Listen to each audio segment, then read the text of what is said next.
Jump off that exhausting hamster wheel and into balanced living with Dr. Marissa. Promise you joy in the mystery. Dr. Marissa, also known as the Asian Oprah. Her mission, to be a beneficial presence on the planet. Her purpose, to be your personal advocate to live, laugh, love, learn. Her life motto, don't die wondering. Take back your life with Dr. Marissa Pei.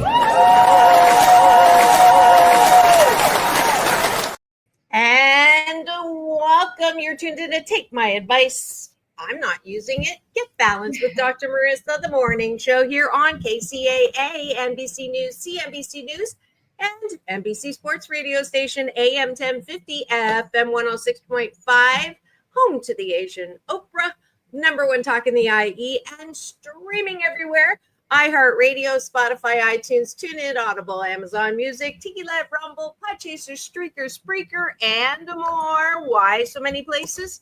Well, I want to maximize my splatter zone for more hope and happiness because there's so much bad news out there. All the headlines now, I used to say most of the headlines are negative. They are now fully 100% negative, and they said it wouldn't last if I didn't talk about the headlines. The show, they wouldn't last more than a year. Well, 13 plus years later, 695 consecutive weeks later, I'm still here, and I'm glad you're here with me because I love to balance out that bad news with good news, heartlines from headlines, and bring you guest series and co-hosts to help you either learn something new, be encouraged, and learn something that you didn't know before. And today is no exception. I'm really delighted to have with you someone who has been on The Tonight Show, and now she's coming on the Asian Oprah Show, podcast number 1,460, but who's counting? Yeah. She was born and raised in San Antonio, Texas. Estani is a genre-blending singer, songwriter, and storyteller whose music bridges Latin jazz, neo-soul, Tejano, and South Texas conjunto. Her new album, let's see, Mí Te Acordarás, a heartfelt tribute to her grandmother, conjunto singer Rosita Lopez, recently earned her the 2025 Hollywood Independent Music Award for Best Latin Traditional Song with the single Suerte Ha Cambiado. Estani has performed on stages from the Montreal en français, Jazz Festival to The Tonight Show, and co-created the award-winning children's book and musical project Introducing Sai the Peacock, the Unique Beak. Please welcome to my studio, Estani.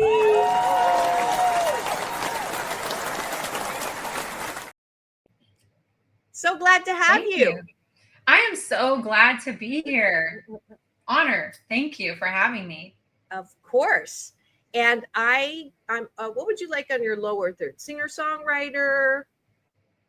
Yeah, singer-songwriter is fine.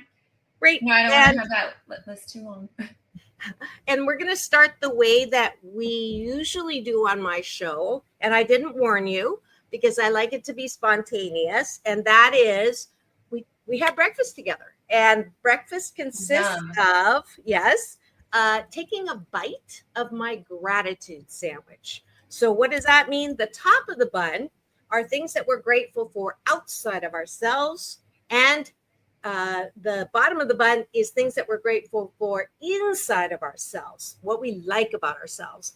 Because we tend to be really hard on ourselves. Well-meaning parents, sometimes more mean than well. You're not all that. Don't toot your own horn. In Chinese and Japanese, there's a saying, the nail that stands up is hammered down. And so as a result of that, some of us don't really like ourselves, or we don't know what is good about ourselves. So that's why we do this good life exercise to start every single show. That way you're not going around looking for love in all the wrong places, or looking for someone to approve of you or like you literally on social media. So that's why we're not doing that. Thank you. Somebody just gave us the finger. not that one, but this one. So I'm going to start singer, and I am grateful that I have the ability to, well, that's the bottom of the bun, is multitask, but I'm grateful that I got to go and do laps in the pool this morning and work out in the gym and slide into the studio without getting in my car. That's a hashtag COVID silver lining. We've learned that we don't have to necessarily spend 2 hours on the road. Right. And I'm grateful to StreamYard for allowing me to broadcast live from my living room. What are you grateful for? I love that. Loving. Well, I'm grateful for being here today. I was so happy to get the call that I will be on your show. And sometimes the spontaneous, unexpected moments are the best ones. So I'm very grateful to be here. And I am grateful that my daughter and I came back safely from our first trip ever to Paris, celebrating her graduation from UT and a milestone birthday for me. So it was a first, and it was lovely. I'm so excited, and that we were able to see all of that. It was 8 days. We crammed a lot in, and I'm excited to go back. I don't know. I want to say sooner than later, but at one point we will go back there and be a little more leisurely. But yeah, it was a great time, and a great time here. So those are my wins. Those are my great. And there's so many other things, but yeah, right off the top of my head, that's it. That's beautiful. How old is your daughter? She's 21. She'll be 22 in a couple months. And this is UT as in University of Toronto? Oh, University of Texas in Austin. Because I was born in Canada. And yeah. So Toronto, I just returned from there. So I was all excited because I saw the Montreal Jazz Festival. So I just thought you were Canadian. And I can see I can see totally how that would happen. It's so funny because UT in the States is, for the most part, automatically University of Texas. But a lot of times I'll say, oh, the University of Texas. Somebody go, oh, UT.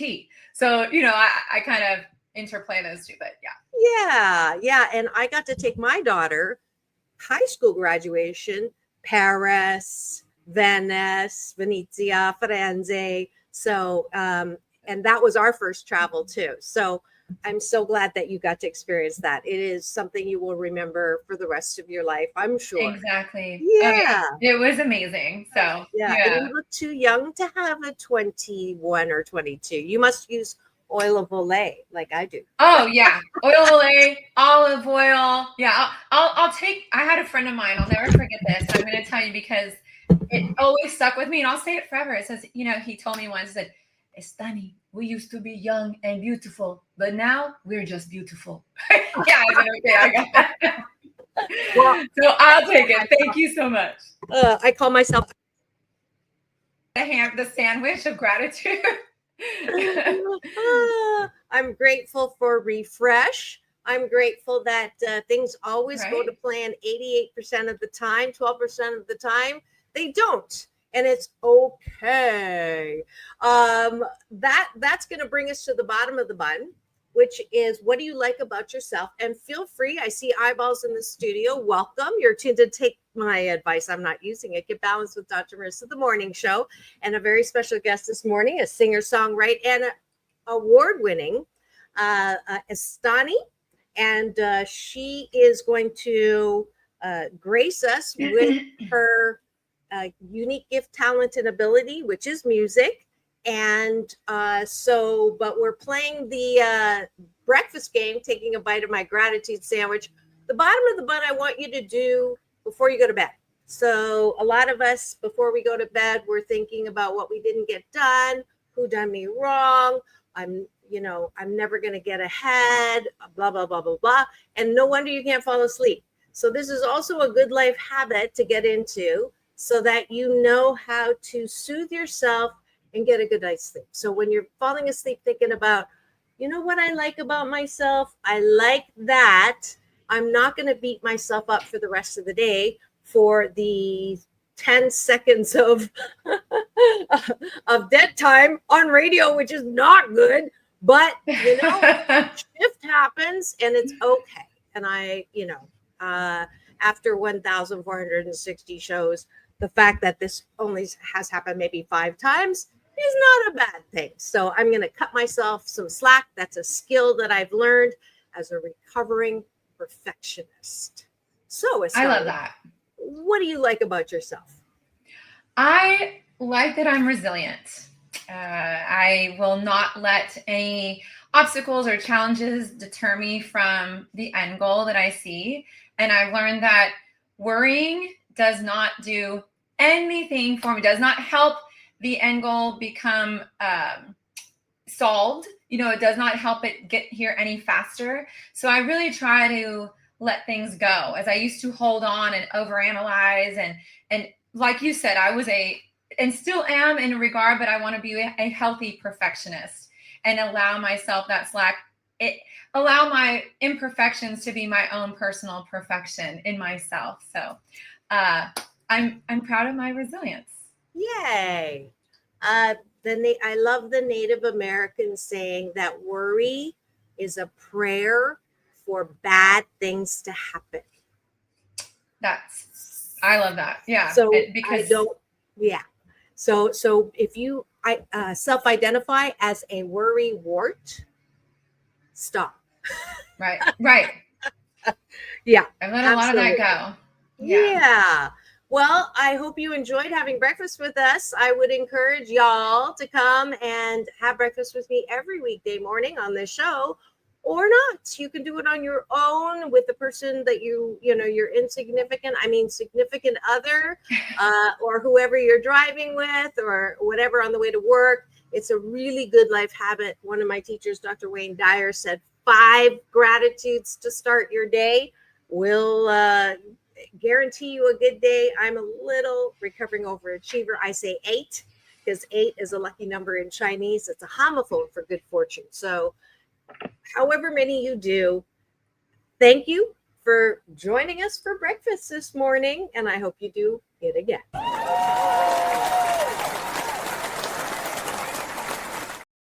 And now for the topic of the day.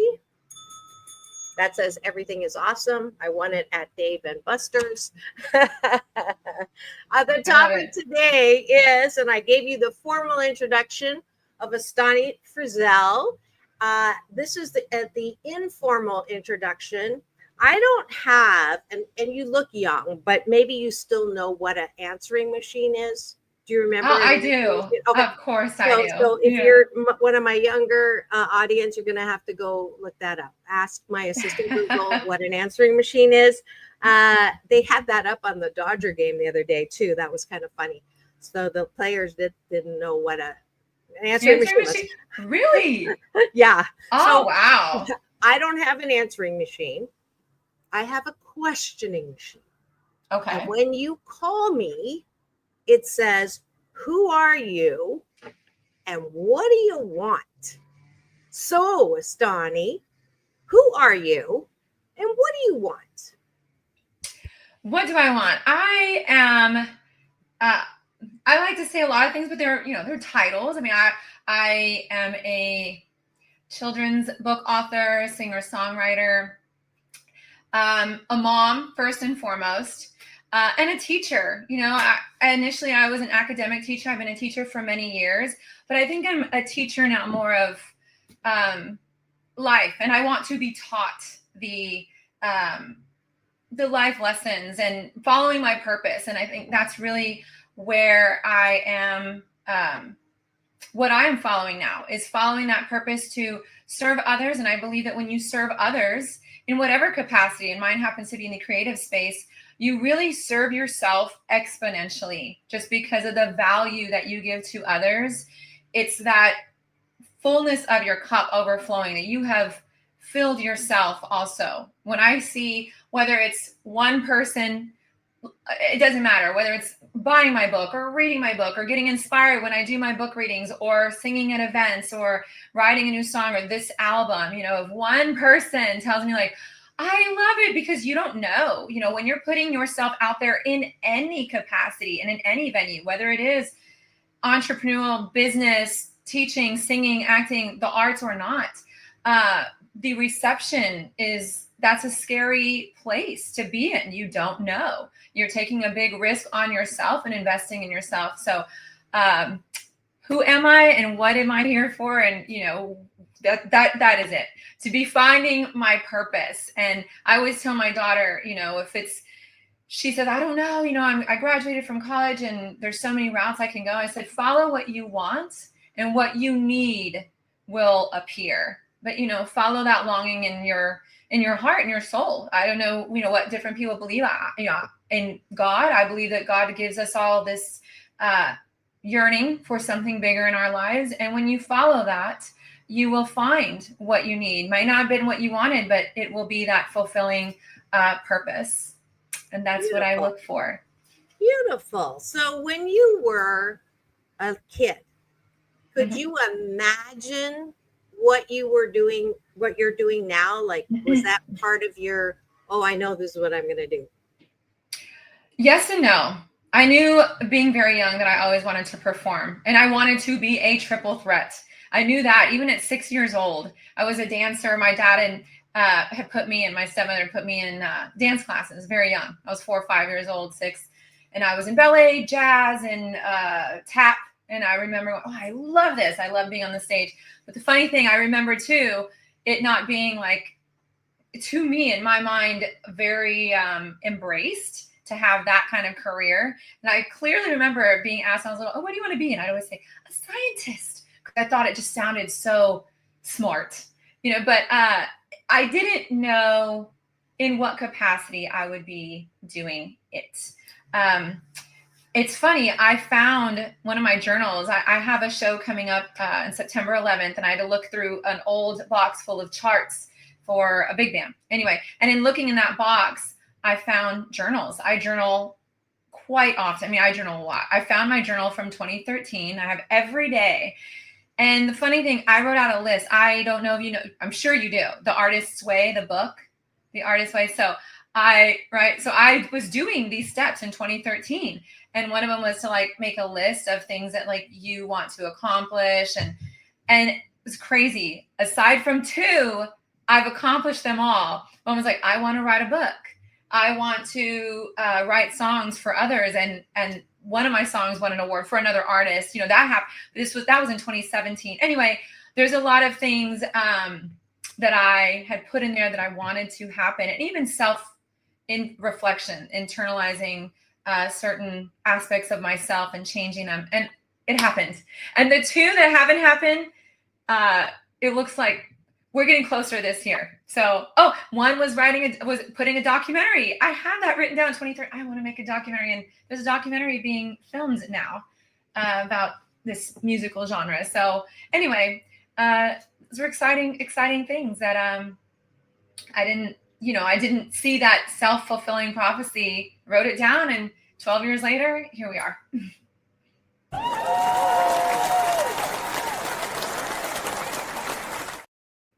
And that's encouraging all y'all to set intentions, right? Right. That's basically what you did. My big brother, Michael Bernard Beckwith, my teacher, says that we don't all suffer from ADD necessarily, but IDD, attention deficit disorder. And that's why I asked that questioning machine question. Who are you and what do you want? Like, the only times we really do that is, you know, when people ask you when you're a kid, what do you want to be when you grow up, or in college. But right. There's so many things, and it's my job in my Happy 88 mission, 88 million more happy people in the next 8 years, is to encourage people. You know, you don't even need to find that one thing. Who said there's only one thing that you can do? Life Exactly. is full of chapters, right? And I'm so glad that the newest term, someone said, oh, you're a multi-hyphenate. And I said, is that a good thing or not a good thing, right? And you share this. I also have a children's book called Mommy What Are Feelings. Yay! And I have music that I haven't done anything with, and it was hashtag Naxidentally, not accidental. Beatrice put Lorleen in front of me with Wavemakers music, with to encourage me, and I asked, what now, brown cow? Because I was supposed to go on world tour that had been shut down early by COVID of this book. It's 8 Ways to Happiness from Wherever You Are. And, did very well, national #1, blah, blah, blah. And 2 days before I was supposed to fly for the rest of the year, I went down 2 blood clots. So I can't fly for a year. No Shanghai, no Ireland, no Hawaii, no Africa. Yeah. So isn't it funny, right? What are the chances that one of my guests that is put in front of me has an organization that you're part of that supports your music called Wavemakers Music? So I'm like, that's exactly what you have. You're living your life with the expectation that your desires will be fulfilled. And that's a birthright for everybody. Right. Exactly. That's exactly right. It's a birthright. Yeah. And that saying, I hate that saying. Jack of all trades, master of none. Horrible saying. That is, it's so funny. I'm not at all big on TikTok. I should be, but I'm not. I need to get my game up on that. But the point is, I have videos on that. And I feel the same way. I've done a lot of, TikTok about like, who made that up? Who made that up?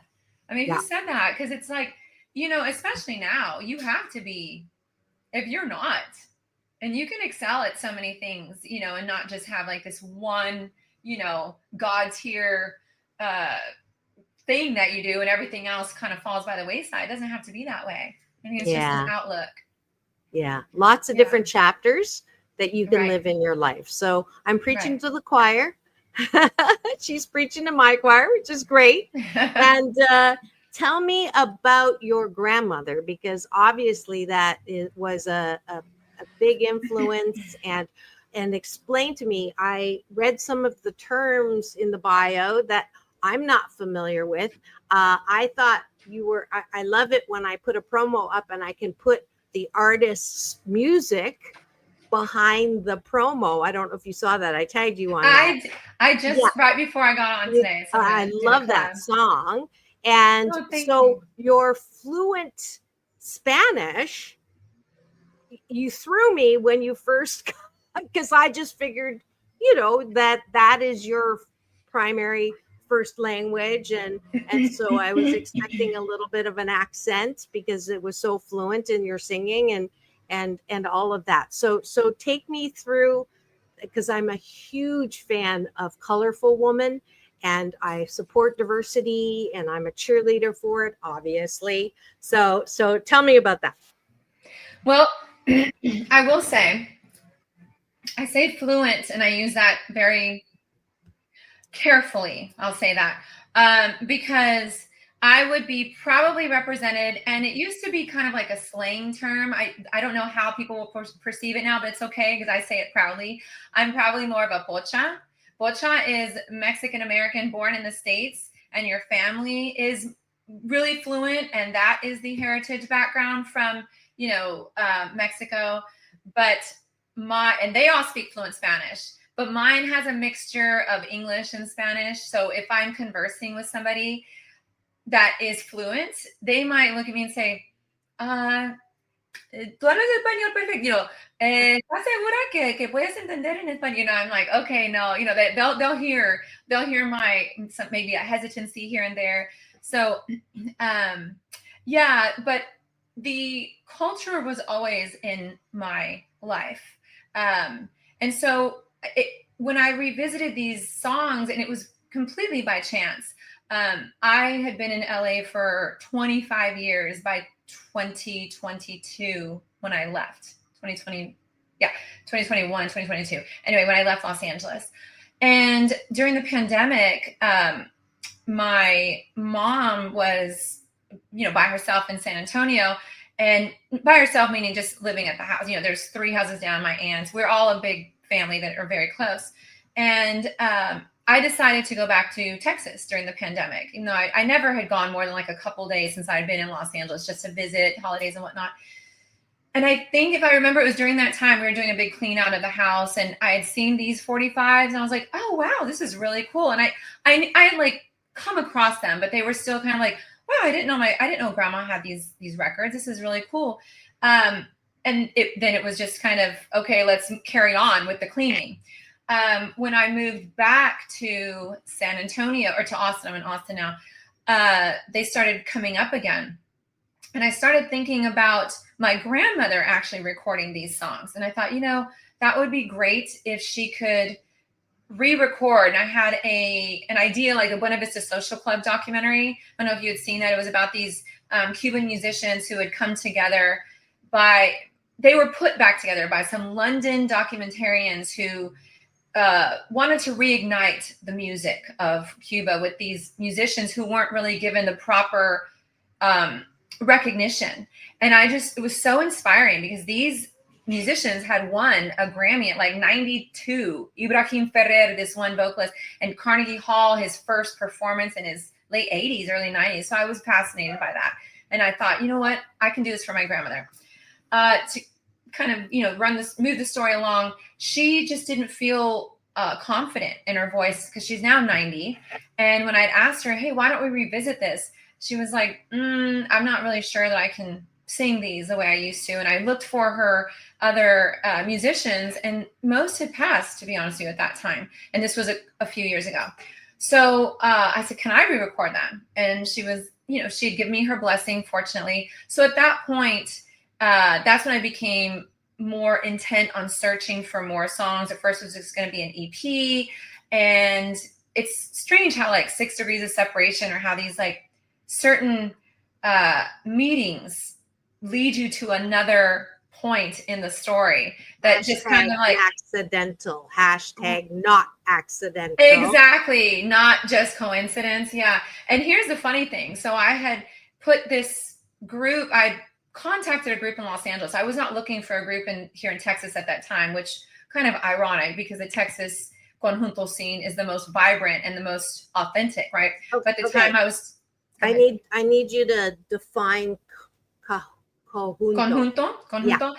It is a type of traditional, I want to say Tex-Mex, but Mexican-American music from the border. And it started with migrant workers when just after the all-day work, you know, going back to the house or playing music on, you know, where they were, or to the cantina, you know, when you go to the bar after, and just getting your bajo sexto. My grandmother's father, my great-grandfather, made bajo sextos. Getting the bajo sexto is a type of guitar. It's like a bass guitar. I'm sorry that these calls, I don't know how to take my phone. I don't know if you see what I see here, but apologies for that little ding. Anyway, so they would go and just play their guitar and sing songs like of the land, you know, more so. And it became kind of like popular cantina music, but it was the music that resonated with South Texas and the border of Texas. So, and it's very traditional, I want to say very stripped, but acoustic, meaning like accordion. And the accordion was brought in from the Germans, and the polka from Mexico when the Germans migrated, and that kind of streamed into the South Texas border, primarily in Nuevo Laredo, Texas, and then kind of migrated into San Antonio. And it's not as prevalent here in Austin, to be honest with you, which is I thought was a little odd considering Austin's only an hour and a half from San Antonio. But anyway, that's neither here nor there. So conjunto, that's the loose definition of it. And okay. I love learning new things. Didn't know what it was. Didn't know if I pronounced it right, but I knew that it was some genre of music, which that's one of your unique gifts, talents, and abilities is the melding of the different sounds. And I love that. I think that, thank you. I tell all the young musicians I know, it's your job to not be limited by the different genres. You know, I think this is the generation that's going to not only unite us in the way that they look at diversity and how they are very inclusive versus maybe our generation or the generation before, but also creating new ways to express creatively in music that is not limited by those lines. Right, So, right. Yeah. So your grandmother ends up recording with you. I heard some of them were with her and you. Is she still with us? She is. She just celebrated her 90th birthday in March. So I'm very grateful and happy. And she went to the album release show. Oh. And it's funny because I had asked her, I was like, Grandma, you have to get up and sing. You have to get up and sing. And she's, she was a little not nervous, but just she rightfully so sees herself the way she did when she was singing, back in the 60s, 70s. And I understand that juxtaposition, of being in that space. So, but here's the thing. When I was finished singing, we were outside taking pictures and she started busting out in song, and her voice was literally just as strong. And my how impressed I was with her is the fact that, like, to be able to sing on key without the chord given is a gift. That's it, relative perfect pitch or perfect pitch. And her song, she just started singing with the strength that she had before. And I'm hoping, this is my, assumption, that maybe seeing me sing her songs, which they're hers, I would love for her to get up and sing them anytime. Because if you hear her versions, she has that grit and that soul and that authentic sound that is applicable to that time in conjunto music. There's great conjunto women that I didn't know of, and they've already passed. I'm doing my research with this documentary. There's a woman named Perla Tapatia, there's Beatriz Llamas, there's Lydia Mendoza, Janet Cortez, I think that's Perla Tapatia. Anyway, I'm missing a couple of them. Right now, there's a woman, Belén Escobedo, who's playing with me tomorrow on Fox. So we're very grateful for that. She's the last of the fiddle players in this kind of music. She's won many awards in fiddle playing. And then there's Eva Ibarra, who's queen of the accordion. But these women, I think they really need to be uplifted more and more recognized on a national level, which I believe they are, but not at the level that I've seen other Latin genres recognize their female counterparts. I know just in general, females have had a harder time being recognized in the music industry. So I'm not trying to isolate this one genre here, but I do question why conjunto music has been, I don't want to say segregated, that's not it, but just pushed to this one area, and it doesn't seem to get out. It is getting out there more now with Peso Pluma, Grupo Fuerza Regida. There's different groups that have kind of pushed it up a little, but I would like it to be more noticed and on a global platform. So that's what I'm doing. And I just found out that my YouTube TV channel is over 4 million impressions now. So I will help with a little of that. Thank you. But we're going to have to take a quick break for news, weather, and traffic. Word from our sponsor, and we'll be right back. Don't go away. We're tuned in to Take My Advice. I'm Not Using It. Get Balanced with Dr. Marissa, with special guest, musician extraordinaire, Estani. We'll be right back. Don't go away. Peace in, peace out. That's 2 and 2.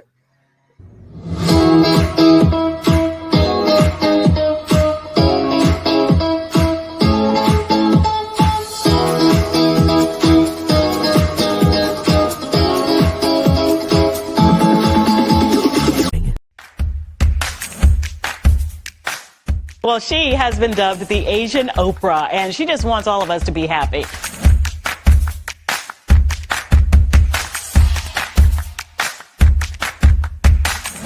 Dr. Marissa, aka the Asian Oprah, says the most important thing you can choose is choosing to be happy. You are tuned into my weekly talk radio TV show called Take My Advice. I'm Not Using It. Get Balanced with Dr. Marissa.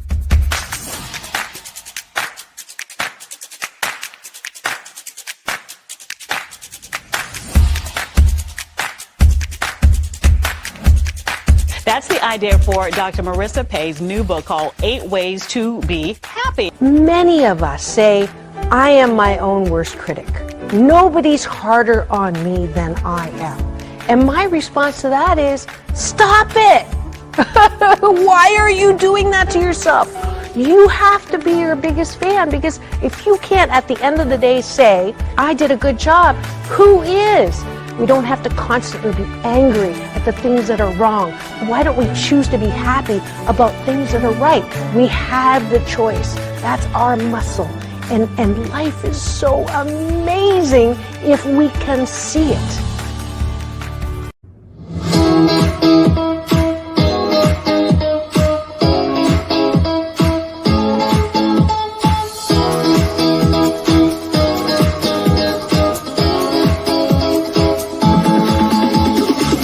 Take back your life with Dr. Marissa Pay. And welcome back. You're tuned in to Take My Advice. I'm not using it. Get balanced with Dr. Marissa, the morning show here on KCAA, the station that leaves no listener behind, home to the Asian Oprah, number one talk in the IE. Thank you very much. AM 1050, FM 106.5, NBC News Radio, and streaming everywhere, iHeartRadio, Spotify, and of course, my YouTube TV channel. Hit free subscribe. Give me the finger, this one, not the other one, and you'll have an alert every weekday morning to tune in to this show about hope and happiness. And and great series, great topics, great guests. And today we have the multi-hyphenate singer, songwriter, and filmmaker, and children's book author. Those are all, y'all know, those are my descriptors. So we have a fellow multi-hyphenate in the studio. Welcome back to Estani.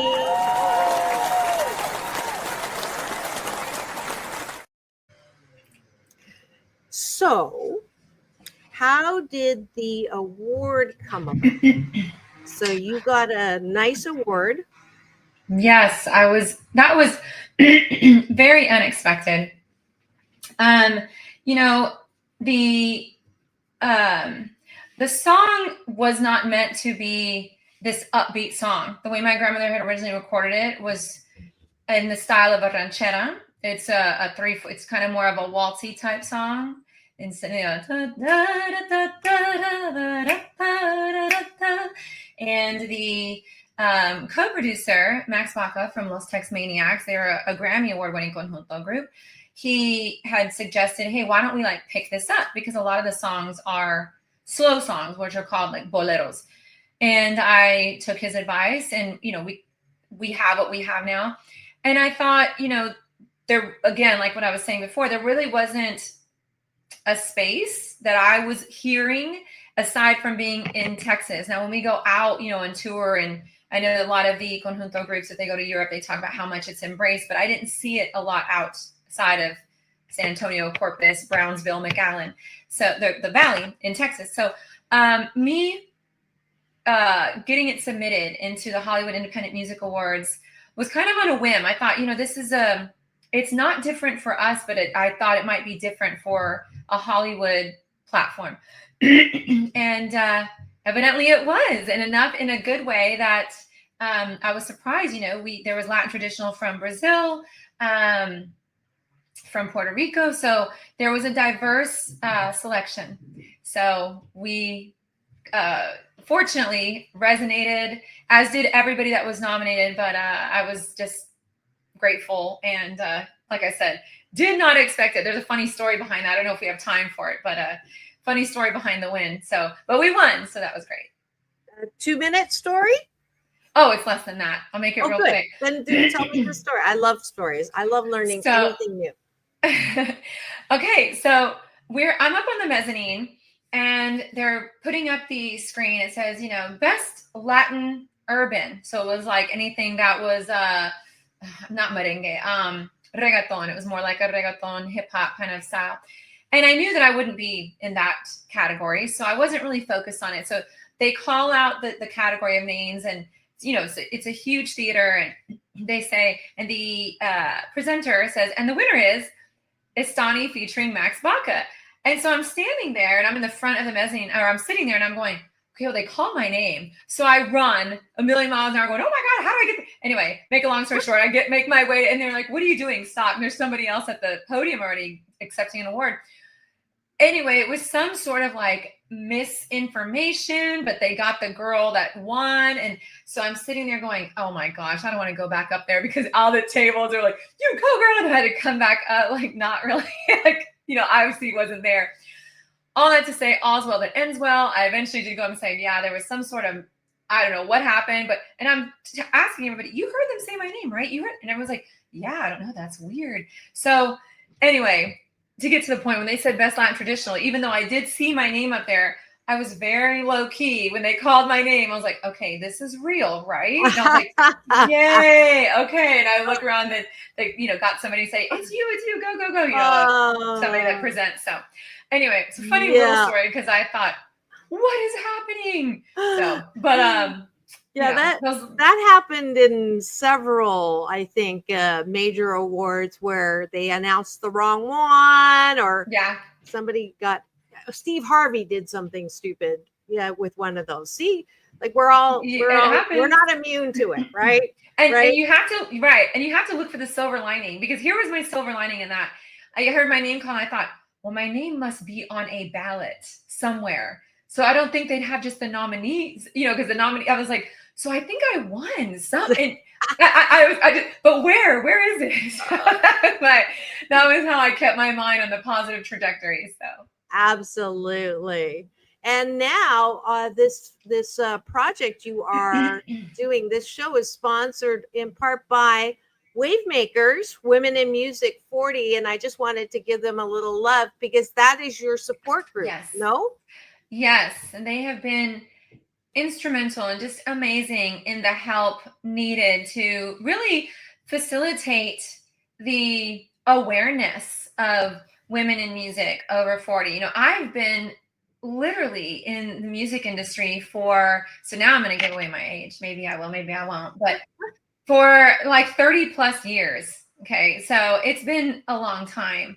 And you do this because you love it. I was and I still am a vocal coach for many years, and I produced a lot of artists younger. And if you're doing this for a quick, look at fame, or a quick like, oh my gosh, this song is going to go viral and then everyone's going to know me, you can just kiss that goodbye, because it can happen, but the sustainability is not at all in the cards. And you have to do this because you love it. You are taking and the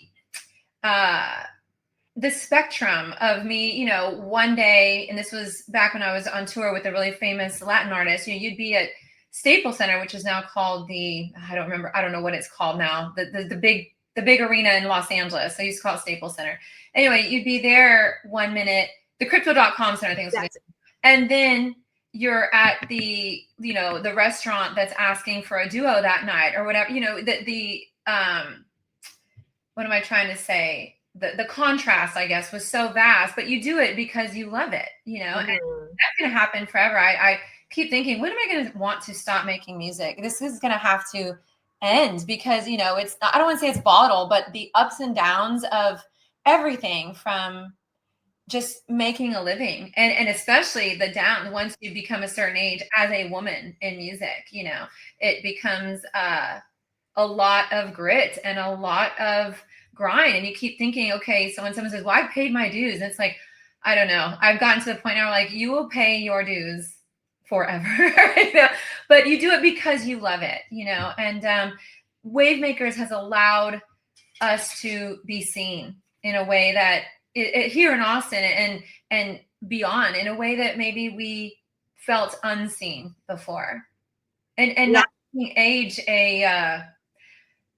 something that is, I don't want to say taboo, but that is even a subject. It shouldn't be anymore at all. So I'm very grateful to Wavemakers for allowing us to have this platform to be seen and heard, as we already were. So were you one of the 5 here? I'm in the middle. Blue. Yeah, you're right there. That's awesome. That's awesome. Yeah, I got to meet with Laureline when she was out here from Austin, which was pretty cool. And again, like now I'm going to be going through the whole process, becoming one of your sisters, Wavemaker sisters. Yay! Yeah, and I'm a retired lounge lizard coming out of entertainment. I did the stint here. I'm wondering if we were like around the same time, way back when, before I went and got my my doctorate. And my father came down and said, you know, you're good, but you're not that good because you don't die for music. So why don't you get your PhD? And I don't blame him. Like I, you know, I'm glad that I did it. But now that I'm grounded from traveling, maybe this is a part of this is your next chapter. Like you said, it's never, I don't think it's ever too late. And absolutely. Yeah. So as a vocal coach, I've actually never had one. So this is why I'm asking you these questions. So when you hear someone and they really, really want to sing, and it's really, really in their heart, and they really, really think that they are destined not for overnight success, but that this is something they have to do it or they're going to die. And then you hear them and they are pitchy, they can't really hear, and no matter how much you work with them, they're still pitchy, which is like the kiss of death for a singer. How do you work with someone like that without dashing their whole life's,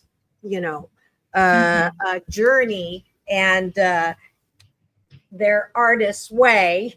You found it. I have mine too. I should have gotten it. Yeah. Well, I do come from the thought of approach everything. And this is my analogy I always say. Do you want to say pro-peace or do you want to say anti-war? They mean the same, but how are you going to approach it? One has a softer connotation and another is just so negative, right? So I will never focus on what they can't do.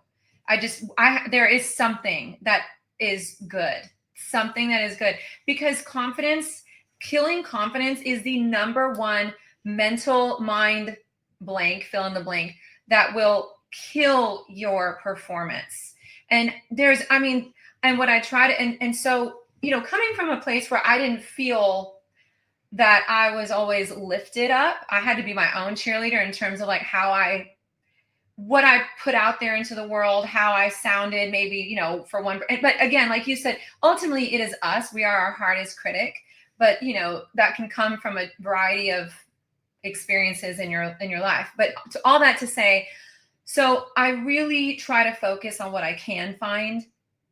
And when I'm giving a voice lesson, if that does occur, because it has, I will find some like, okay, let's hear the tone, or let's hear the delivery. And one thing I will say is there are many singers out there who don't have that much of a range, or who don't really have this this beautiful vibrato, or they can be pitchy from time to time. But what is it that connects the audience to a vocalist, to a singer, and if you want to call it that, is the way they emote their lyrics when you go see them or hear them.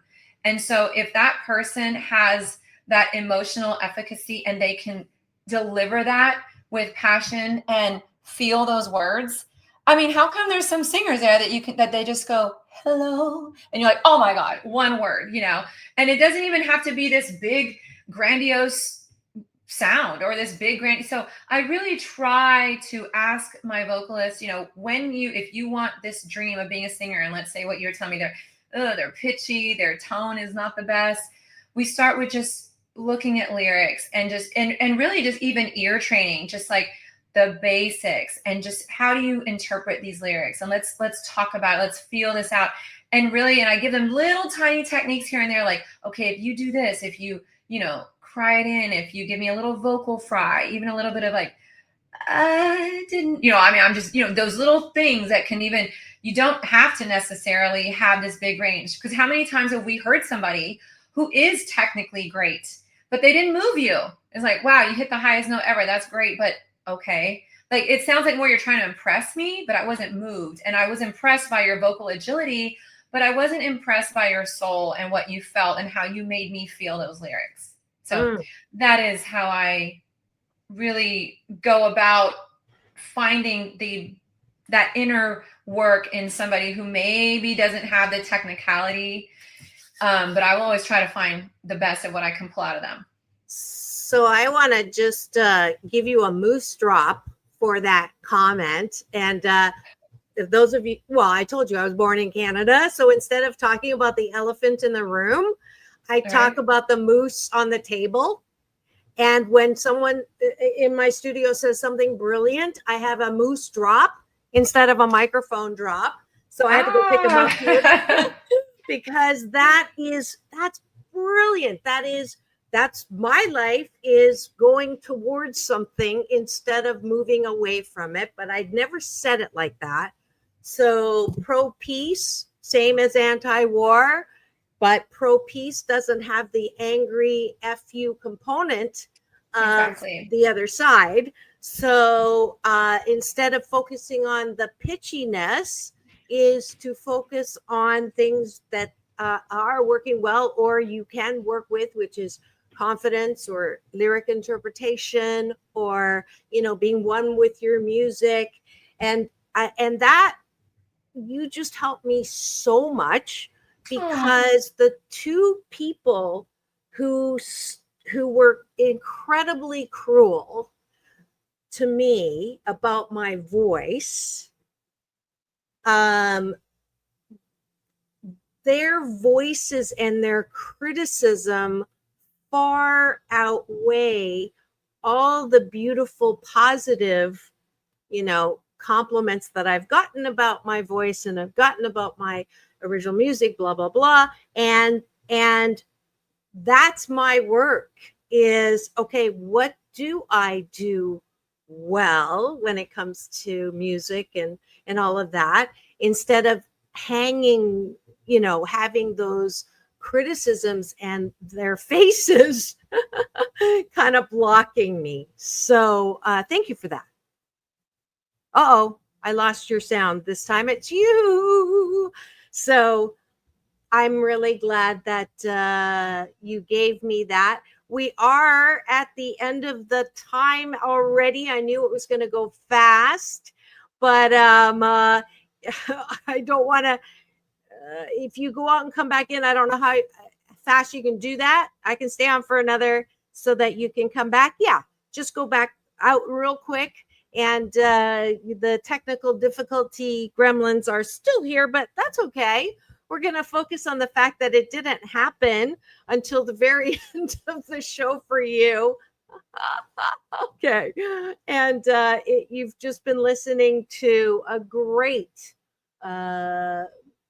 singer, songwriter, musician who is, their moose on the table. Exactly. Thank you for being the captain of my cashew gallery today, Dynamic Kittius. And I don't think I've recognized your name before, but welcome to the show. Thank you for manning the cashew gallery instead of the peanut gallery today. We've had a great guest. She is a musician, singer, songwriter who has won awards, and we're still not getting her sound, but that's okay. We got it for most of it, and she can still do this with me to say goodbye. How can we find you is what I wanted to put up there of your music. I think if you put in Estani, I'm going to practice right now on Google. If let's see, I know that Beatrice gave it to me, Estani Frizzell. Oh, you come up right away in the Google search. So she's on Instagram. Here, let me share this tab. And let's see if we can do this. will be able to see how to get a hold of her. At Estani Frizzell, there's her Facebook and IMBD, everything. Let's see if you have a website. Don't see the website, but I think this is probably a really good place to find her. She's got a lot of stuff. I know you're on TikTok as well, so I'm gonna follow you now.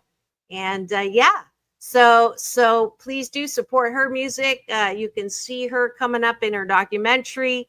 Estani Frizzell, thank you so much. It's all about okay, I see her saying something. There it is. It's a website. And she has lots of things. Upcoming album, de Mí Te Acordarás, drops Friday. That was in July. And streaming. What a great cover, by the way. I'm glad that I remembered to show that. It's not showing up. Okay. Let's see. There we go. There is her album cover. And you can find out everything from her website. And that's it for Take My Advice, I'm Not Using It. Get Balanced with Dr. Marissa, the morning show. It's all about balance. Peace in, peace out. World peace through inner peace. Now go and have the best day ever. Tune in tomorrow for Doctors in the House with Dr. Marissa and Dr. Tiffany Tate. And the topic is excuses. We'll see you tomorrow.